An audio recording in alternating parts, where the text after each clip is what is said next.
नमस्कार, मेरा नाम एडवोकेट संजय कुमार जंगीड़ है।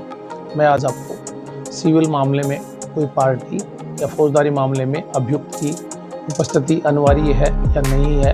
इसके अलावा कई लोग मुझसे पूछते हैं कि सर, अगर हम नहीं जाएं तो उसमें क्या क्या घाटे हो सकते हैं या क्या नफ़ा नुकसान हो सकता है। उसके बारे में मैं आपको साधारण भाषा में समझाने की कोशिश करूँगा। सिविल जो मामले होते हैं, सिविल में क्या होता है कि अगर पार्टी जो नोटिस जारी होते हैं, नोटिस जारी में अगर पार्टी अगर नहीं आती है तो उस समय भी आप अगर अपना वकील अगर आपने अधिकृत कर रखा है तो आपके वकील साहब आपकी यूटी ले सकते हैं। उसमें आपको सम्मन किया है तो उसमें आप अंडरटेकिंग आपके वकील द्वारा दी जा सकती है। अंडरटेकिंग में होता है कि मैं आगामी तारीख को जो पार्टी है उसकी तरफ से मैं जो आप पेश कर दूंगा और वकालतनामा पेश कर दूंगा और वो अंडरटेकिंग ले सकता है। फौजदारी मामले में क्या होता है, अगर कोई मुलजिम जेल में चल रहा है, उसकी नकल भी लेनी है और पार्टी कोई कारणवश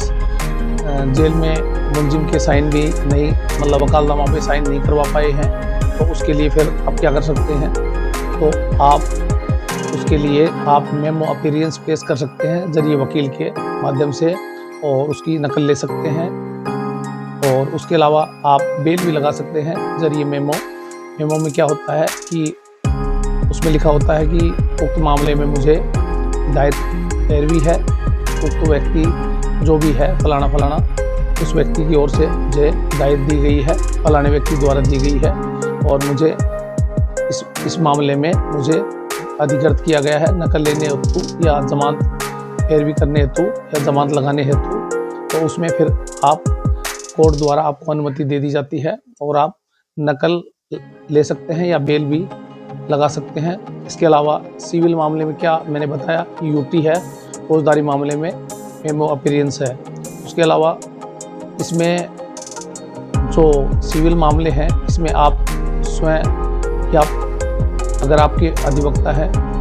दोनों में से एक की उपस्थिति अनिवार्य है। अगर दोनों में से एक भी अगर उपस्थित नहीं होता है तो उसमें क्या होता है कि जो आपके मुकदमा है खारिज होने के पूरे चांस हो जाते हैं, क्योंकि उसमें कोर्ट द्वारा ये कहा जाता है कि पार्टी और उसके अधिवक्ता उपस्थित नहीं है और उसका मुकदमा जो दावा है वो खारिज होने का कारण बनता है। इसके अलावा फौजदारी मामले में अगर अभियुक्त नहीं आता है तो उसमें आप दो काम कर सकते हैं। अगर कोई कारणवश आप कोर्ट में हाजिर नहीं हो सकते हैं और आपको ये लगता है कि भी मुझे आज तबीयत ख़राब है या मेरी स्थिति ऐसी ख़राब है या मैं ऐसी जगह पे फंस गया हूँ कि मैं कोर्ट में हाजिर नहीं हो सकता, तो आप अपने जरिए अधिवक्ता को फ़ोन करके या आप सूचना देके आप कह सकते हैं कि भी मैं आज हाजिर नहीं हो सकता,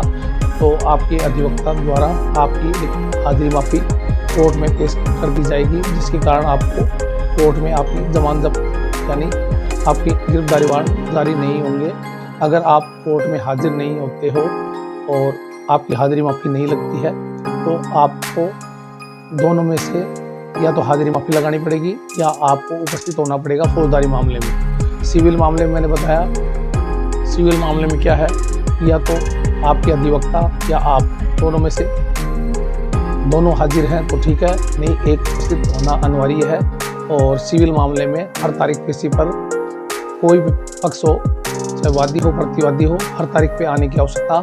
नहीं होती है। इसके अलावा फौजदारी मामले में आवश्यक अगर कोई दिक्कत आती है तो आप नहीं आ सकते हैं, तो आप अपनी जरिए अधिवक्ता के हाजिरी माफ़ी लगा सकते हैं। इसके अलावा फौजदारी मामले में आपको एक फायदा और मिल सकता है कि कोई चालान पेश हो गया है, चालान पेश होने के बाद जांच और विचारण में अगर आप जो 205 CRPC थी जो अब 228 PNSS हो गई है, उसमें आप प्रार्थना पत्र लगा सकते हैं। प्रार्थना पत्र में ये भी एक हाजिरी माफ़ी होती है जिसमें मजिस्ट्रेट का अभियुक्त को व्यक्तिगत हाजिरी से विमुक्त कर सकता है। सिंपल भाषा में या साधारण भाषा में समझाऊं कि अगर कोई व्यक्ति अपाहिज है या कोई बेड रेस्ट पे है या ऐसी बीमारी से ग्रसित है, तो चलने फिरने में असमर्थ है या अचानक बीमार हो गया है या एक्सीडेंट हो गया है या वो पैरालाइज हो गया है ऐसी स्थिति में 205 CRPC जो अब 228 PNSS है, उसमें प्रार्थना पत्र आपके जरिए अधिवक्ता के द्वारा लगाया जाएगा, जिसमें अगर कोर्ट को सही लगता है तो कोर्ट को सहमत हो जाता है तो कोर्ट द्वारा आपको व्यक्तिगत हाजिरी से अभिमुक्ति मिल जाएगी। कहने का मतलब है कि जब आपको जरूरत पड़ेगी तभी आपको कोर्ट में आने की आवश्यकता है, उसके अलावा नहीं आने की आवश्यकता है। जो रूटीन में जो हाजिरी माफ़ी लगती है वो 317 CRPC पहले थी, जो अब 355 BNSS हो गई है। उसमें रूटीन में हाजिरी माफ़ी लग सकती है और उस हाजिरी माफ़ी में अगर आप नहीं लगाते हैं तो आपकी गिरफ्तारी वारंट जारी हो जाएंगे। आपकी उपस्थिति जरूरी है। दोनों में इतना ही फ़र्क है कि जो सिविल मामले हैं उसमें कोई भी पार्टी है